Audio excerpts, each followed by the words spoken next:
Pada pagi hari ini sama-sama kita awali dengan baca basmalah. Bismillahirrahmanirrahim. Ustaz, Bismillahirrahmanirrahim. Assalamualaikum warahmatullahi wabarakatuh.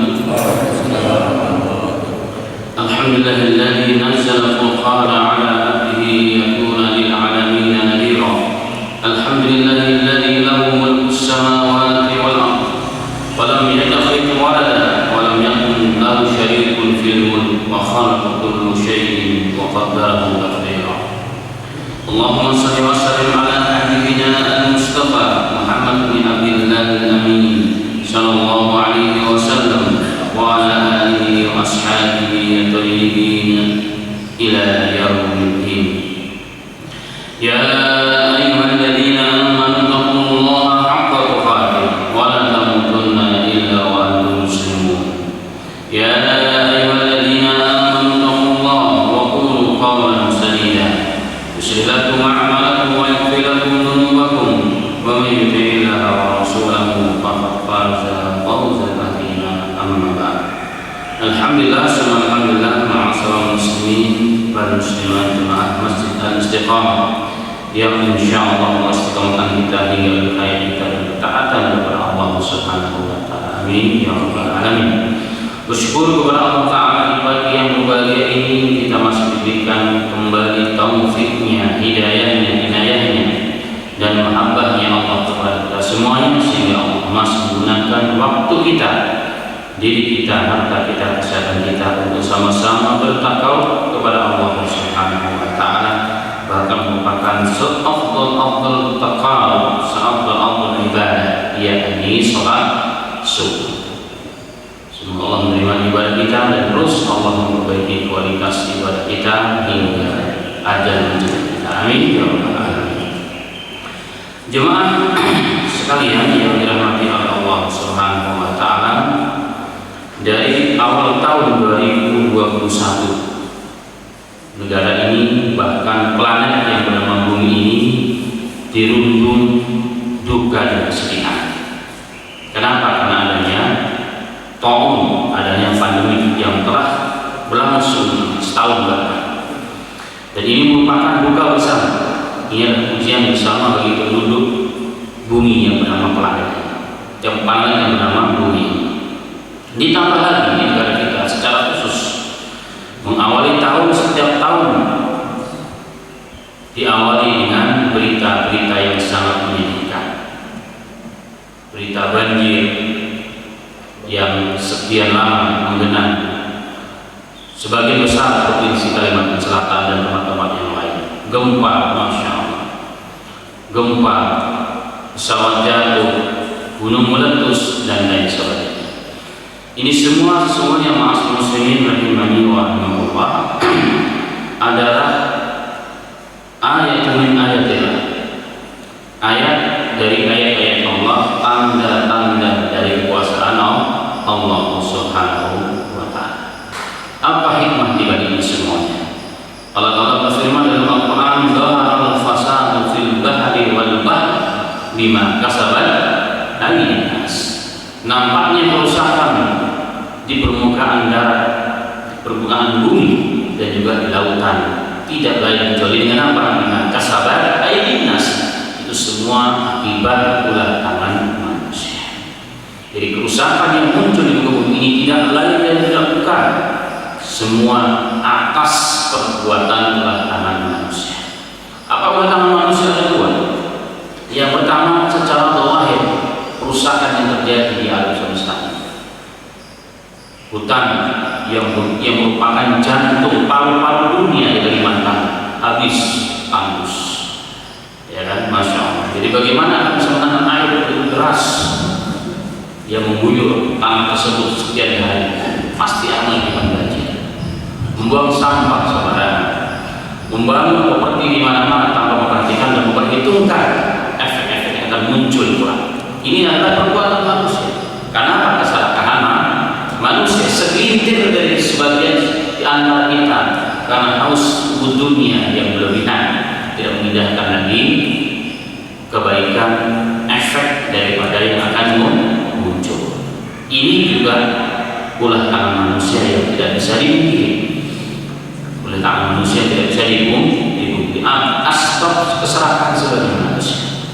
Tetapi ada efek kerusakan tangan manusia yang parah sebenarnya. Bahkan ia sesungguhnya lebih parah daripada kerusakan secara fisik itu. Yaitu apa? Kemaksiatan dan dosa. Kemaksiatan dan dosa, terutama syirik kepada Allah. Bagaimana tadi dibacakan, inna syirka la dzulmun adzim, karena sesungguhnya kesyirikan itu adalah kezaliman yang sangat besar. Dan kalau kita lihat dimanapun terjadi bencana yang mengibatkan malapetaka, bahkan membawa sebagian dari saudara kita ajalnya, itu semua adalah kalau kita diri kembali mau jujur di sana ada maksiat yang besar, yaitu kesyirikan kepada Allah Subhanahu wa Ta'ala. Itu sebab terjadinya musibah secara umum karena ulah tangan manusia itu sendiri. Tetapi di balik semua ada hikmah. Di balik semua ada hikmah dari Allah Subhanahu wa Ta'ala. Allah berfirman dalam ayat lain, liyutiqahum ba'dal ladzi amilu la'allahum yarji'un. Jadi sedikit malapetaka dan bencana yang menimpa manusia itu kata Allah, liyutiqal ba'dal ladzi amilu, liyutiqahum, agar mereka kita yang telah membuat kerusakan dengan ulah tangan kita sendiri sedikit merasakan ba'dal ladzi amilu, dari sebagian kecil amalan dosa yang kita lakukan, sehingga banjir, pesawat jatuh, tsunami, gunung meletus, gempa dan sebagainya, ternyata sedikit dari efek amal perbuatan dosa yang kita lakukan. Bayangkan kalau Allah menghisap seluruh dosa kita, apa yang akan terjadi? Ya apa? Ada dosa yang lebih besar yang kita lakukan. Allah mengatakan sebagian kecil dari amal yang kita lakukan, agar kita sedikit merasakan ini loh akibat perbuatan kamu di dunia ada kayak begini. Ini sebagai bentuk apa sesungguhnya? Kasih sayang Allah. Makanya lanjutan ayat Allah mengatakan la'allahum yarji'un,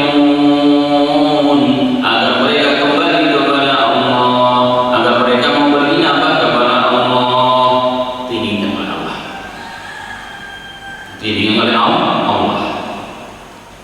Kemudian sisi yang lain, musibah malapetaka yang menimpa umat Islam itu juga sesungguhnya sebagai kafarah. Dalam hadis Sahih Bukhari dan Muslim, Nabi Muhammad SAW mengatakan, "Ma yusibu musliman nasabin wala wasabin wala amin." Tidaklah seorang muslim tertimpa kesusahan. Susah. Kalau karena musibah susah atau enggak? Susah. Karena pandemi itu susah. Hari ini orang banyak ngomong, hari ini mah yang penting hidup, Pak Ustaz, yang penting makan. Dan itu fakta di lapangan. Di kelas menengah ke bawah itu, masya Allah, itu terasa betul. Jadi penting hidup yang penting makan. Boro-boro menunggu uang, makanya sedikit. Di lain pihak di sana ada orang yang menunggu uang, berpoya-poya luar biasa. Uang rakyat habis dimakan. Uang untuk orang yang pandemi aja sehat. Inna lillahi wa inna ilaihi raji'un. Allah susah, tapi kesusahan ini ternyata kita lihat tadi, tidaklah seorang muslim tertimpa kesusahan wala nasab kesusahan, tertimpa pula sakit apa saja, wala hamil kesedihan, mudah-mudahan. Rasulullah bahkan mengatakan hatta syauka yushaquha al-muslim, sehingga sebuah duri yang menusuk seorang muslim, kulit seorang muslim, apa kata Rasulullah, illa kafarallahu biha khataayahu, kecuali Allah dengan tusukan duri tersebut mengampuni dosa-dosa seorang muslim. Memang kita lihat orang-orang yang terkena musibah, kasihan sebenarnya, kasihan menurut pandangan kacamata kita, tapi sesungguhnya di sisi lain kafar bagi mereka.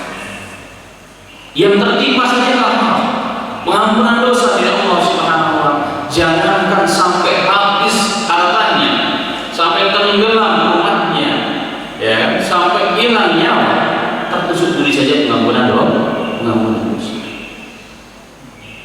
Ini sisi lain, ini sisi lain.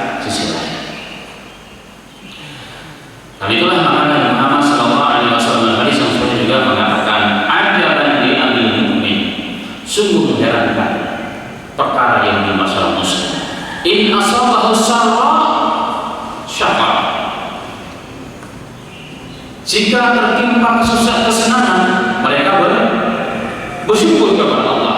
Wa in asabahu dharra, dan jika mereka tertimpa kesusahan, sabar. La yakuna illa lil mu'min. Ini tidak akan menjadi kecuali bagi seorang mukmin. Artinya seorang mukmin itu seorang muslim dalam kondisi apapun selalu syukur dan bersabar kepada Allah Subhanahu wa taala. Karena alat apa saja, kondisi apa saja hakikatnya sama. Yang menimpa seorang muslim. Pertanyaan yang berikutnya, bagaimana nasib saudara kita yang dengan musibah gempa tertimbun meninggal, yang dengan longsor tertimbun rumahnya, orang hilang karena banjir, rumahnya hilang, anaknya juga mati karena bencana pesawat meledak, tenggelam semua, mati semuanya, dan seterusnya. Bagaimana nasib saudara kita yang seperti itu? Itulah yang menjadi bahasan kita. Yang menjadi bahasan kita pada pagi yang berbahagia. Sesungguhnya maksud muslimin jemaah sekalian rahimani wa rahimakumullah, pertanyaan tersebut jawabnya adalah hadis Nabi Muhammad SAW, hadis Bukhari, Muslim, Imam Ahmad dan lain sebagainya, di mana Nabi Muhammad SAW bersabda, asyhada'u khamsatun, orang yang mati syahid itu ada 5. Dalam riwayat Bukhari dan Muslim. Dalam riwayat Ahmad, asyhada'u sab'atun. Riwayat Imam Ahmad bin Hanbal dan Ustadznya, syuhada umatku, orang yang mati syahid pada umatku ada 7.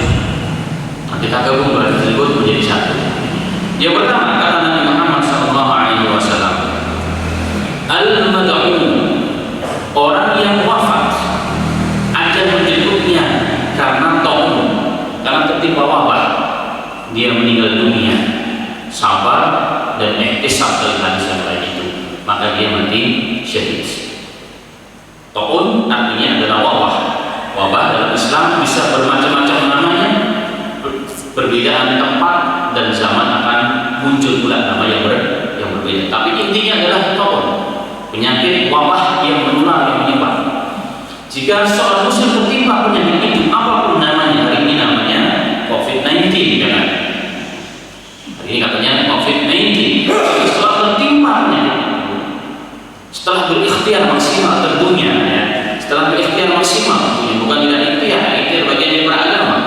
Setelah berikhtiar maksimal, kata Rasulullah, dia tertimpa, dia sabar dengan ujian tersebut dan ihtisab, mengharap ridha Allah dan pahala Allah. Apa kata Rasulullah? Dia termasuk orang yang mati syahid.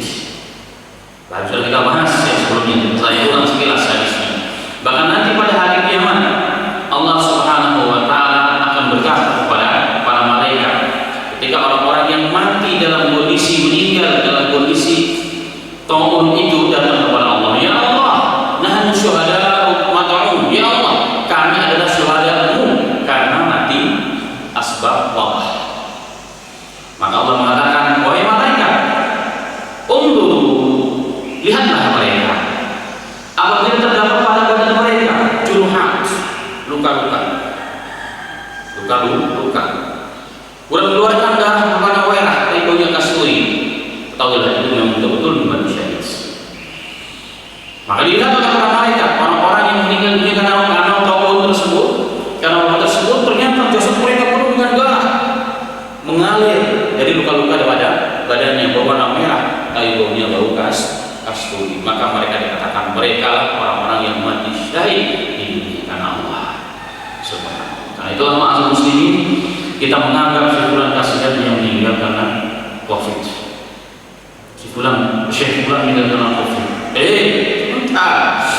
Kita katakan kasihan, padahal di sisi Allah dia lebih baik. Kita sendiri yang kita beritahu bagaimana cara mati. Maka sesungguhnya sesungguhnya orang muslim meninggal karena taun, karena wabah itu rahmat dan hadis Rasul.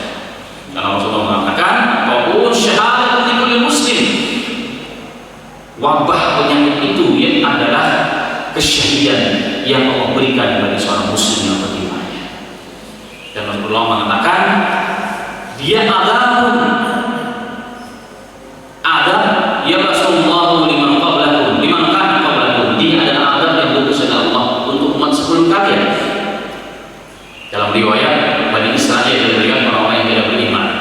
Jadi kalau ada orang yang tidak beriman karena penyakit COVID meninggal di dunia sebelum di akhirat. Tetapi Rasulullah mengatakan, "Faja'alallahu rahmatan lil mu'minin." Tapi Allah menjadikan itu sebagai rahmat bagi orang-orang mukmin. Muncul lagi itu udah bisa pakai ikhtiar, nggak usah pakai masker, nggak usah pakai jaga jarak dan sebagainya. Biar kita kena COVID. Karena COVID itu bukan urusan kita, urusan Allah. Mau bagaimana urusan kita, kalau nggak kena ya nggak kena, kalau kena juga akan nggak kena. Tapi masalahnya adalah ikhtiar itu bagian dari perintah agama. Orang yang kena dari ikhtiar dia dosa. Kenapa dosa? Karena dia tidak ada ikhtiar. Orang yang terkena kalau terkena di ikhtiar dia berpahala double. Kenapa? Pahala pertama menjalankan perintah Allah, ikhtiar maksimal. Dan ikhtiar menjaga mandiri manusia daripada kematian, dari segala penyakit, merupakan ibadah yang sangat besar, bahkan lebih agung daripada ibadah itu sendiri. Ini buktinya dalam Al-Quran Allah mengatakan, "Man qatala nafsan bi ghairi nafsin aw fasadin fil ardh fa ka'annama qatala an-nasa jami'an." Barang siapa yang membunuh seorang jiwa bukan karena dia telah membunuh, artinya bukan karena kisos. Dan Islam kan membunuh dibunuh, bukan karena itu orang itu terbunuh. Wala fasadin fil ardh, bukan karena dia telah membuat kerusakan di muka bumi. Orang yang membuat kerusakan dibunuh dalam Islam, bukan karena itu pula dia bunuh. Berarti membunuh orang karena zalim. Barang siapa membunuh orang karena zalim, apa kata Allah? Faka'annama qatalan nasa jami'an. Maka seakan-akan dia telah membunuh seluruh umat manusia. Nah, kalau kita tidak berikhtiar, masa menjadi sebab orang itu meninggal, sakit dan meninggal, kita dikasih dosa seakan-akan membunuh seluruh manusia. Faman ahyaha, sebaliknya kata Allah, barang siapa yang menjaga, berusaha maksimal dia untuk diri dan keluarga dan semua masyarakatnya, apa kata Allah? Faka'annama ahyan nasa jami'an, maka samakan dia telah menghidupkan seluruh umat manusia. Inilah pahala ikhtiar menjaga diri dari segala hal, terkhusus penyakit, terkhusus lagi COVID-19 pada. Maka tetap ikhtiar maksimal. Apapun yang menimpa kita pasrah, sabar, dan juga ihtisab kepada Allah, maka insya Allah mendapat pahala yang sangat besar di sisi Allah Subhanahu wa Ta'ala. Itu yang pertama. Al-Mu'tamun syuhada khamsatun, orang yang mati syahid itu 5 pada hadis Bukhari dan Muslim. Yang pertama adalah orang yang meninggal karena wabah. Yang kedua, wal mautun, orang yang meninggal dunia karena penyakit perut. Penyakit perut, pencernaan berarti maksudnya di sana. Meninggal dunia, catatan sama, sabar dan ihtisab, maka dibagi syahid. Orang bertanya biasanya, kok kenapa penyakit perut Ustaz? Kan di sana ada penyakit yang ganas. Contohnya mungkin penyakit jantung yang tiba-tiba, apalagi kanker dan seterusnya. Kenapa disebut penyakit perut kata Rasulullah? Jawabnya Allah alam jawab ada 2. Yang pertama, di zaman itu khusus Nabi Muhammad SAW bukanlah seorang dokter. Dia tidak banyak mengerti tentang penyakit dalam sesungguhnya. Pokoknya di zaman itu namanya penyakit perut, ya udah apapun namanya penyakit dalam, penyakit perut, itu yang pertama. Yang kedua, hadis ini sama halnya dengan ayat larangan kita berzina. Wala taqrabuz zina, jangan kalian mendekati zina. Pertanyaannya berarti berzina boleh dong? Yang dilarang kan mendekati, nggak boleh. Maksudnya adalah mendekati saja nggak boleh, apalagi berzina. berzina. Begitu juga ini perkara adalah perkara yang dari bawah ke atas. Kalau penyakit perut yang dianggap ringan oleh manusia menimpa seseorang, dia sabar dan berharap pahala, meninggal mendapat pahala syahid, apalagi penyakit yang lebih berat daripada itu. Jadi penyakit yang lebih berat daripada penyakit perut, penyakit pencernaan, penyakit lambung, maka insya Allah termasuk kategori orang yang mati syahid. Baik. Kemudian yang berikutnya, al-gharq, orang yang tenggelam. Orang yang tenggelam, dia sedang menunaikan tugasnya sebagai kepala rumah tangga untuk mencari ikan di lautan. Tiba-tiba bocor kapalnya tenggelam atau kena tsunami dan seterusnya. Yang penting dia sedang saat itu menjalankan kebaikan, sedang niat kebaikan, bukan dalam maksiat dan dosa. Bukan dalam maksiat dan dosa, tetap sabar dan ihtisab. Kalau tertimpa musibah ini kepada seseorang, membawanya kepada ajalnya, maka dihitung mati syahid. Maka banyak saudara kita hari ini muslimin, orang yang tenggelam karena tsunami, tenggelam di lautan dan seterusnya, itu mereka sesungguhnya adalah pilihan Allah. Mereka pilihan Allah itu maksudnya. Itu pilihan Allah Subhanahu wa ta'ala. Tenggelam kata Rasulullah, dan Rasulullah perkataannya shadiqun masduq, dibenarkan dan benar dan dibenarkan, di mana kita tidak berlaku sedikit pun dari sabda Rasulullah SAW. Kemudian yang berikutnya kata Nabi Muhammad SAW, sahibul hadami, dan orang yang tertimpa, terjatuh sesuatu dari atas, juga kena, tertimpa pohon, tertimpa bangunan karena gempa, tertabrak dan seterusnya, meninggal dunia. Dia sedang dalam ketaatan, sedang menjalankan tugasnya dengan baik, dia sabar menghadapinya, maka orang tersebut mati syahid. Orang-orang tersebut orang-orang mati syahid, apalagi sampai meledak, ya kan, pesawatnya, wah, begitu, masya Allah, tenggelam lagi, double itu pahala. Itu menurut kacamata Rasul. Menurut kacamata kita, ya Allah, sangat mengerikan. Benar, tapi menurut kacamata Allah itu terbaik bagi mereka. Itu terbaik bagi mereka. Kemudian syahid di jalan Allah, syahid fi sabilillah, orang yang mati di jalan Allah, memperjuangkan agama Allah, itu jelas. Dalam hadis Ahmad kata Bapak, wal mar'atu yaqtuluha waladaha jum'ah. Seorang wanita yang sedang proses melahirkan, nifas, meninggal dunia si perempuan ini. Kita tidak bicara tentang anaknya, itu gak berbeda. Si perempuan yang sedang melahirkan anaknya meninggal dunia, membawanya kepada kematian, dia sabar, ihtisab. Dia sabar dan ihtisab. Dia tidak berbuat pernah kesyirikan, maka dia termasuk orang yang mati syahid. Bahkan dalam hadis teks yang lain ditambah dari riwayat Ahmad, yajurruha wa laduha bisalatihi ila jannati. Bahkan nanti pada hari kiamat kata Nabi Muhammad SAW, anaknya yang dilahirkan sampai membawa ibunya kepada wafatnya akan diseret oleh anaknya itu dengan tali pusarnya ke dalam surga. Subhanallah. Ini biasanya yang selalu ditakdirkan oleh bapak-bapak para ibu-ibunya, supaya punya namanya jangan takut kalau mati saat melahirkan. Ya, kenapa? Kalau kamu mati masuk surga, mau enggak? Gampang masuk surga. Kata istrinya, bapak jadi duluan aja kalau gitu. Masya Allah. Pertanyaan, bagaimana kalau sesar?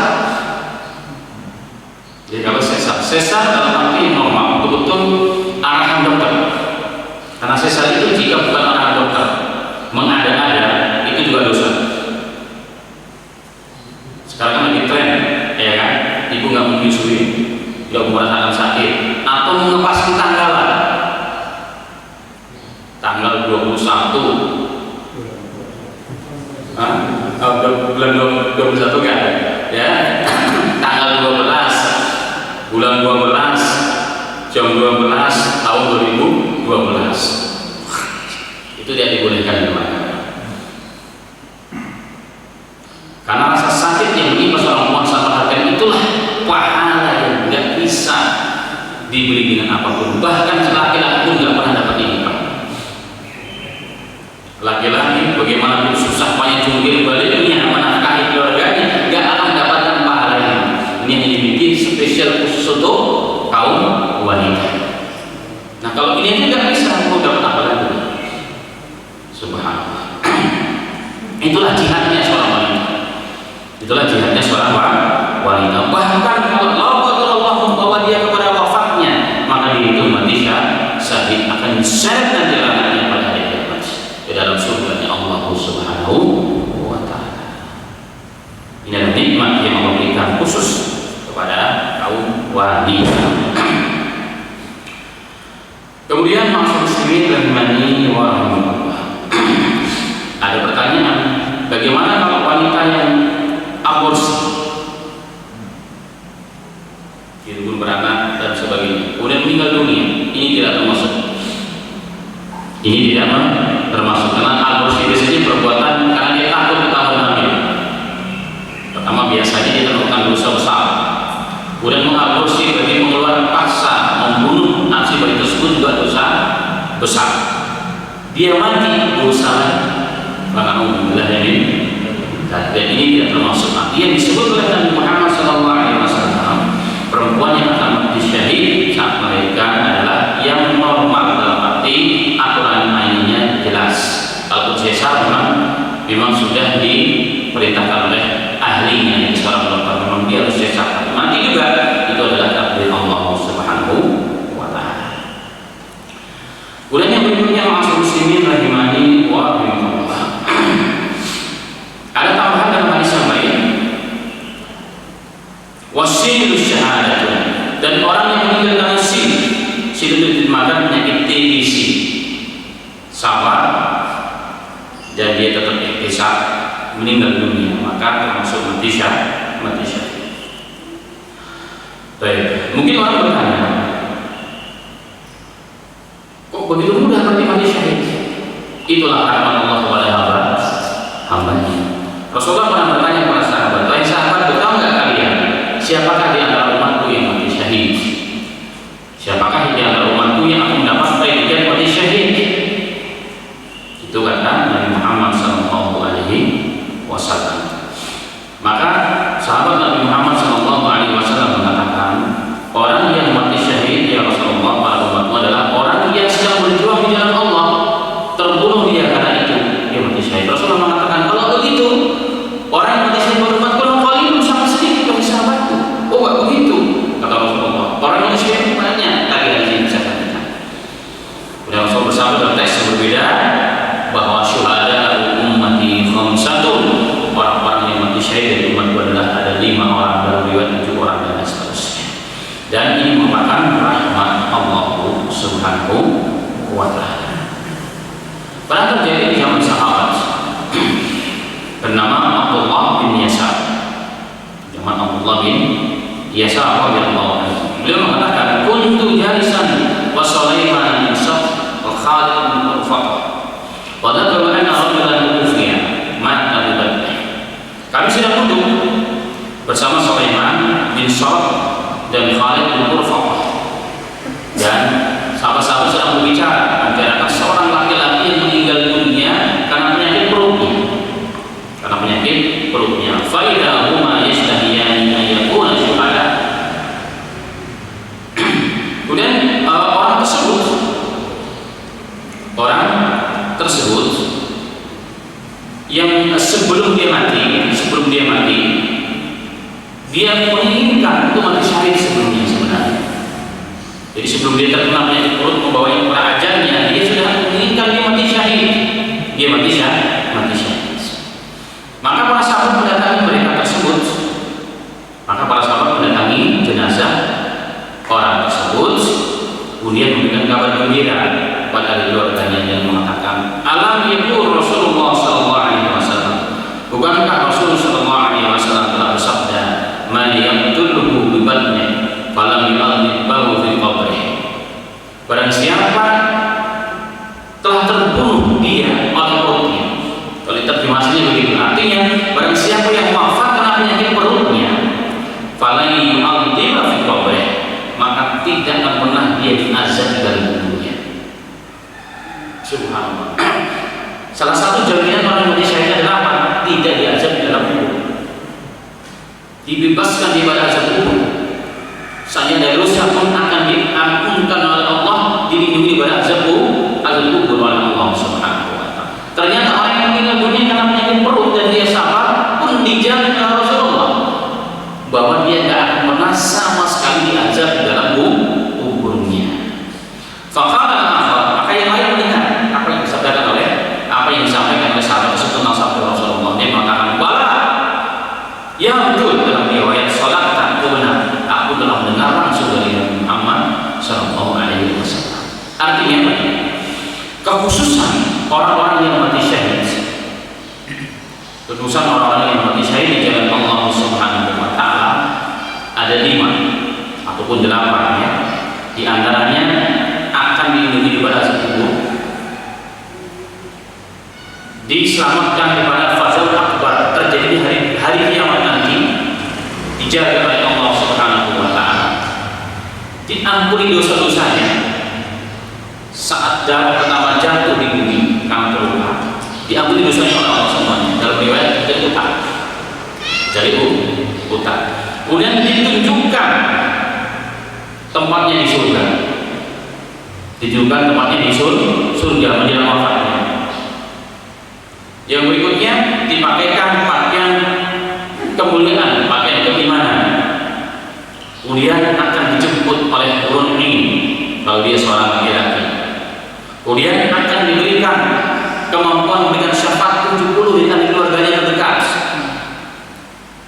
Subhanallah. Ditambah lagi saat dia wafat, bagaimanapun sakit yang dilihat oleh kacamata kita, dia tidak akan merasakan sakit kecuali seperti gigitan semut. Ini pun akan diberikan oleh Allah kepada orang-orang yang mati syahid sebagaimana tadi kita sampaikan. Hanya bisa jadi maksud muslimin, orang-orang yang wafat betul-betul kan tenggelam mati syahid, doahirnya luar biasa kesakitan, tapi sesungguhnya dia tidak merasakan kesakitan kecuali seperti digigit semut oleh semut yang kita. Dan ini merupakan keutamaan yang Allah berikan kepada mereka. Karena itu sesungguhnya bahasa yang tadi kita sampaikan tadi saja di atas merupakan busyra lil muslimin wal mu'minin al-musab bil masaib. Ini adalah kabar gembira bagi orang muslim dan mukmin, orang-orang yang tertimpa musibah dan malapetaka, bahkan sampai membawa mereka kepada ajal. Mungkin di antara mereka saudara kita, tetangga kita, teman kita, bahkan mungkin orang tua kita, mungkin anak kita. Sesungguhnya adalah busyra bagi mereka, kabar gembira bagi mereka. Pilihan Allah Subhanahu wa Ta'ala. Kalau memang belum waktunya, kemarin di Sulawesi 3 hari tertimbun masih hidup. Sebelumnya ada seminggu anak kecil juga. Karena memang belum diwafatkan oleh Allah, ternyata masih hidup. Kalau memang sudah waktunya ya kan. Hanya jatuh apa saja ceplok ini meninggal. Ini adalah pilihan Allah Subhanahu wa Ta'ala. Doa yang mengerikan, tapi sesungguhnya itu kabar gembira dari Nabi Muhammad Sallallahu Alaihi Wasallam. Hikmahnya agar kita jangan berlarut dalam kesedihan. Kita tidak boleh berlarut dalam kesedihan. Ya, memang sedih ditinggal. Musibah yang paling besar adalah tinggal mati. Kalau harta bisa dicari, tapi kalau nyawa tidak bisa diganti. Kalau mau kawin lagi, ini musibah yang paling besar. Tapi tidak boleh berlarut-larut. Kenapa? Ada jaminan dari Nabi kita Muhammad SAW. Karena itu hadis di atas mengisyaratkan kepada kita, mari setiap waktu, setiap saat kita selalu berbuat baik dan menakdirkan kebaikan dan selalu menjaga niat kemanapun kita pergi. Selalu jaga niat kita kemanapun kita pergi. Jangan sempat ada niat yang tidak baik.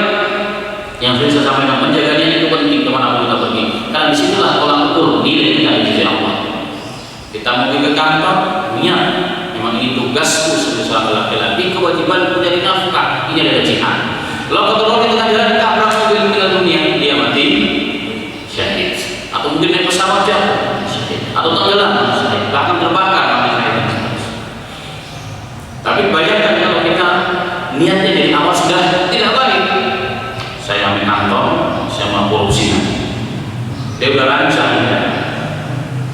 Dia udah melangkah, belum sampai di kantor tertabrak atau kalau Allah kecelakaan menjadi menimpa dia, maka dia bukan mati syahid tapi mati apa?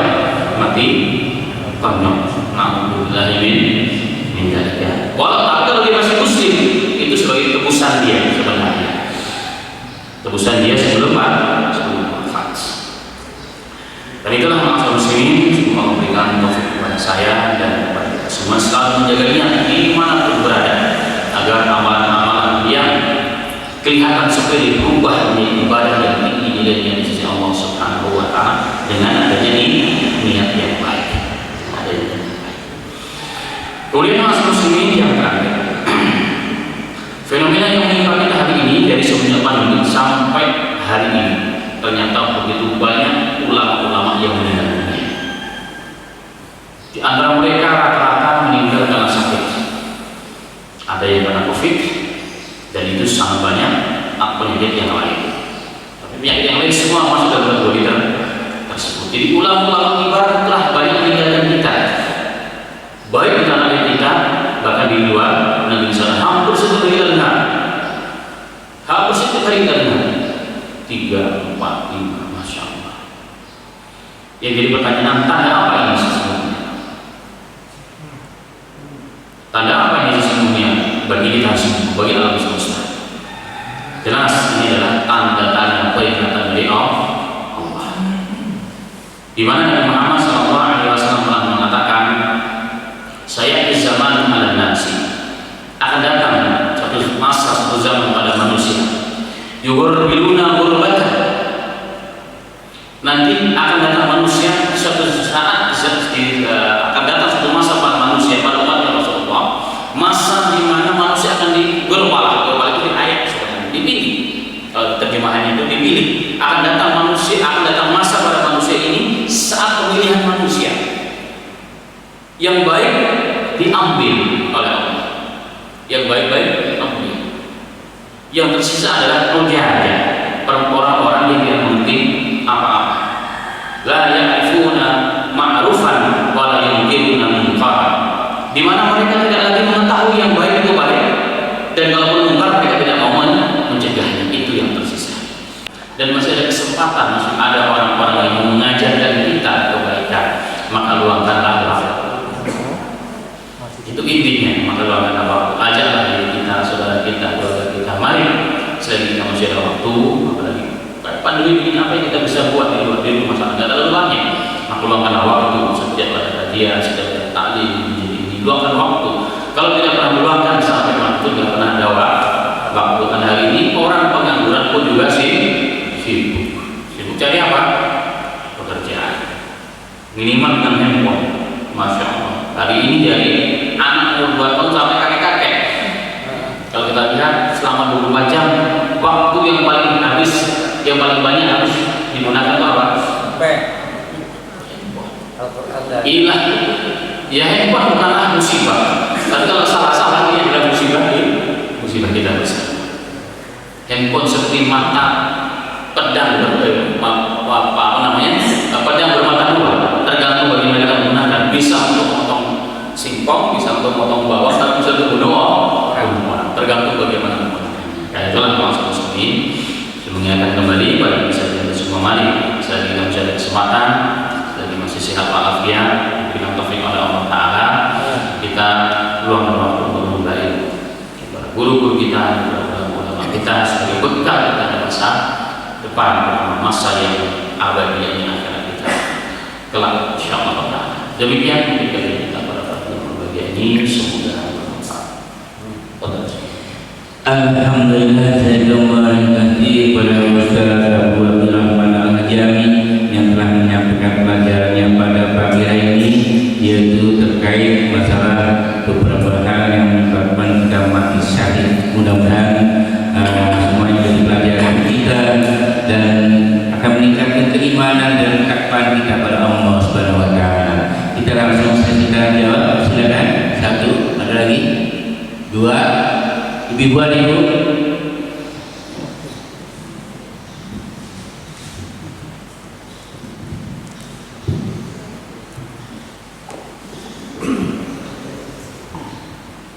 Assalamualaikum warahmatullahi wabarakatuh. Ustaz, saya tidak bertanya, tapi saya ingin menyampaikan kepada seluruh jamaah sekalian bahwa Nabi merajalela dan Musyafirin percaya 1 juta terkena dengan kematian di atas 24.000 dari 3%. Saran saya kepada jamaah sekalian di masjid ini, tolong kalau bersih ditutup dengan maskernya, bukan tangannya.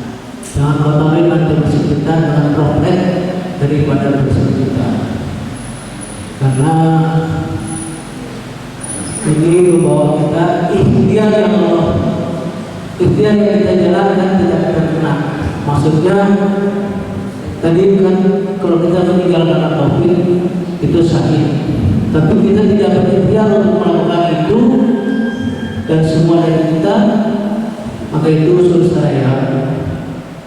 Kalau memang merasa sering bersih sudah dari rumah, saya sarankan untuk tidak ke masjid, ya.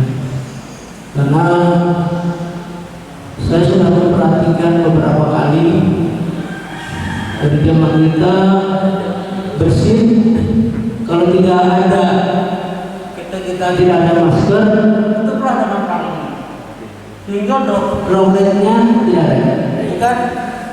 Bersih itu pakai mulut kita, pakai tangan kita, maka droplet itu akan jatuh kemana-mana. Apalagi ketika kita lagi